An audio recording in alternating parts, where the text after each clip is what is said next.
आज का पहला पाठ प्रेरित चरित अध्याय 2 पद संख्याएं 14, 22 से 33। ईश्वर ने इन्हीं यीशु नामक मनुष्य को पुनर्जीवित किया है। हम इस बात के साक्षी हैं।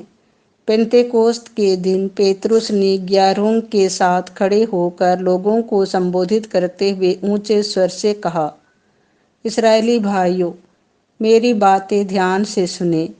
आप लोग स्वयं जानते हैं कि ईश्वर ने यीशु नाजरी के द्वारा आप लोगों के बीच कितने महान कार्य, चमत्कार एवं चिन्ह दिखाए हैं।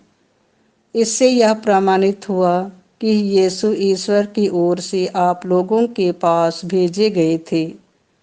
वह ईश्वर के विधान तथा पूर्व ज्ञान के अनुसार पकड़वा दिए गए और आप लोगों ने विधर्मियों के हाथों उन्हें क्रूस पर चढ़वाया और मरवा डाला है। किंतु ईश्वर ने मृत्यु के बंधन खोलकर उन्हें पुनर्जीवित किया। यह असंभव ही था कि वह मृत्यु के वश में रह जाएं, क्योंकि उनके विषय में दाऊद यह कहते हैं, प्रभु सदा मेरी आँखों के सामने रहता है, वह मेरे दाहिने विराजमान है, इसीलिए मैं दृढ़ बना रहता हूँ। मेरा हृदय आनंदित है, मेरी आत्मा प्रफुल्लित है और मेरा शरीर भी सुरक्षित रहेगा, क्योंकि तू मेरी आत्मा को अधोलोक में नहीं छोड़ेगा। तू अपने भक्त को कब्र में गलने नहीं देगा। तूने मुझे जीवन का मार्ग सिखाया है। तेरे पास रहकर मुझे परिपूर्ण आनंद प्राप्त होगा। भाइयों, मैं कुलपति दाऊद के विषय में आप लोगों से निसंकोच यह कह सकता हूँ कि वह मर गए और कब्र में रखे गए। उनकी कब्र आज तक हमारे बीच विद्यमान है। दाऊद जानते थे कि ईश्वर ने शपथ खाकर उनसे यह कहा था कि मैं तुम्हारे वंशजों में से एक व्यक्ति को तुम्हारे सिंहासन पर बैठाऊंगा। इसलिए उन्होंने नबी होने के नाते भविष्य में होने वाला मसीह का पुनरुत्थान देखा और इनके विषय में कहा कि वह अधोलोक में नहीं छोड़े गए और उनका शरीर नहीं गलने दिया गया। ईश्वर इन्हीं यीशु नामक मनुष्य को पुनर्जीवित किया। हम इस बात के साक्षी हैं। अब वह ईश्वर के दाहिने विराजमान हैं। उन्हें प्रतिज्ञात आत्मा पिता से प्राप्त हुआ और उन्होंने उसे हम लोगों को प्रदान किया, जैसा कि आप देख और सुन रहे हैं। यह प्रभु की वाणी है।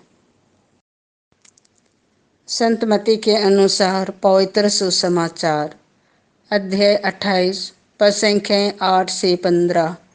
मेरे भाइयों को यह संदेश दो कि वे गलीलिया जाएं, वहाँ वे मेरे दर्शन करेंगे। स्त्रियां शीघ्र ही कब्र के पास से चली गईं और विस्मय तथा आनंद के साथ उनके शिष्यों को यह समाचार सुनाने दौड़ी। यीशु एकाएक मर्ग में स्त्रियों के सामने आकर खड़े हो गए और उन्हें नमस्कार किया। वे आगे बढ़ आईं और उन्हें दंडवत कर उनके चरणों से लिपट गईं। यीशु ने उनसे कहा, डरो नहीं, जाओ और मेरे भाइयों को यह संदेश दो कि वे गलीलिया जाएं, वहाँ वे मेरे दर्शन करेंगे। स्त्रियां जा ही रही थीं कि कुछ पहरेदार नगर आए।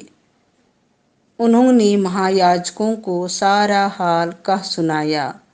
महायाजकों ने नेताओं से मिलकर परामर्श किया और सैनिकों को एक मोटी रकम देकर इस प्रकार समझाया, तुम लोग यही कहो कि रात को जब हम लोग सोए हुए थे, यीशु के शिष्य आए और उसे चुरा ले गए।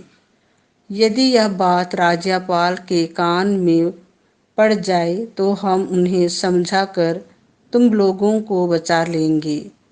पहरेदारों ने रुपया ले लिया और वैसा ही किया जैसा कि उन्हें सिखाया गया था। यही कहानी फैल गई और अब तक यहूदियों में प्रचलित है। यह प्रभु का सुसमाचार है।